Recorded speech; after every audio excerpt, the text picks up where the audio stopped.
हाँ, तो यहाँ हमें बता रहे हैं कि पीर को मरी की ज़मीन पे 12 इंच की बर्फ़ जमी हुई थी।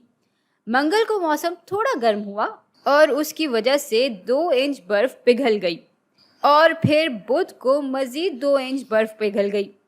ये सिलसिला पूरे हफ्ते चलता रहा जब तक कोई बर्फ़ ज़मीन पे बाकी नहीं रह गई। यानी पहले दिन ज़मीन पर 12 इंच बर्फ़ थी और फिर हर दिन 2-2 इंच बर्फ़ कम होती गई। इस तरह फिर मंगल को ज़मीन पे 10 इंच बर्फ़ रह गई, बुध को 8 इंच रह गई, जुमेरात को 6 दिन वगैरह वगैरह। अच्छा, अब हमसे कह रहे हैं कि दिन और उस दिन ज़मीन पे जमी हुई बर्फ़ के दरमियान का ताल्लुक दिखाने के लिए एक इक्वेशन और ग्राफ बनाएं। तो चले, पहले तो अपने वेरिएबल्स चुन लेते हैं। एक्स से दिखाते हैं हम पीर के बाद वाले दिनों को और y से दिखा देते हैं उस दिन ज़मीन पे जमी हुई बर्फ़ को, और उसको हम इंचेस में ही दिखा रहे होंगे। तो अब देखते हैं कि y किसके बराबर होगा। भाई, अब चूंकि x पीर के बाद वाले दिन है तो पीर हो जाएगा 0 दिन, और भाई 0 दिन पे ज़मीन पे 12 इंच बर्फ़ थी और उसके बाद हर दिन 2 इंच बर्फ़ कम होती रहती है। तो इसको हम दिखा देंगे कुछ इस तरह कि 12 को हम माइनस कर देंगे 2 ज़रब x से। x से हम दिखा रहे हैं कि पीर के बाद कितने दिन गुजरे हैं। तो मिसाल के तौर पे अगर एक दिन गुजर रहा है, यानी अगर मंगल है तो सिर्फ 2 इंच बर्फ़ कम हो रही होगी। अगर 2 दिन गुजरेंगे, यानी हम बुध को देख रहे हैं, तो मज़ीद 2 इंच बर्फ़ कम होगी, यानी 2 ज़रब 2 बराबर होते हैं 4 के। तो कुल 4 इंच बर्फ़ कम होगी। और हम पहले ही इस पे थोड़ी सी बात कर चुके हैं कि बुध को वाकई यही सूरत हाल बन रही होगी।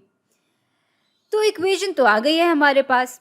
यहाँ y दिखा रहा है ज़मीन पे बर्फ़ को, x है पीर के बाद गुजरे हुए दिन, और हम 12 इंच बर्फ़ से शुरू कर रहे हैं और हर दिन 2 इंच बर्फ़ कम होती जा रही है ज़मीन से। चलें, इसको ज़रा ग्राफ पे भी बना के देखते हैं।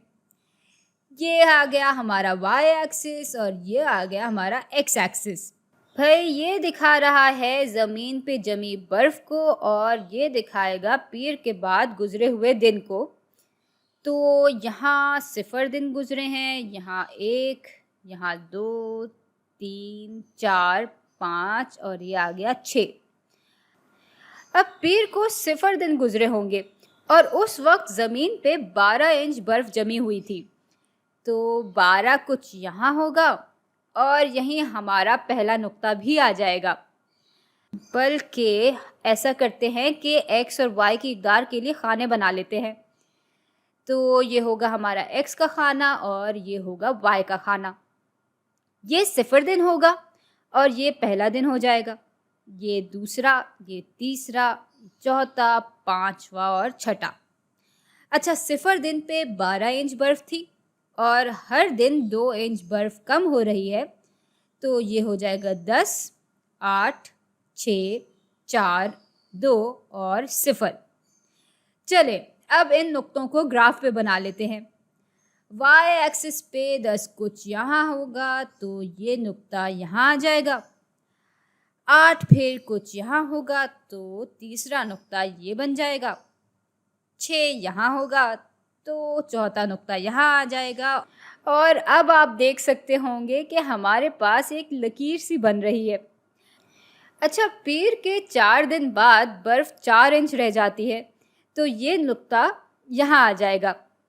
5 दिन बाद 2 इंच बर्फ़ रह जाती है, तो इसको हम यहाँ बना लेंगे।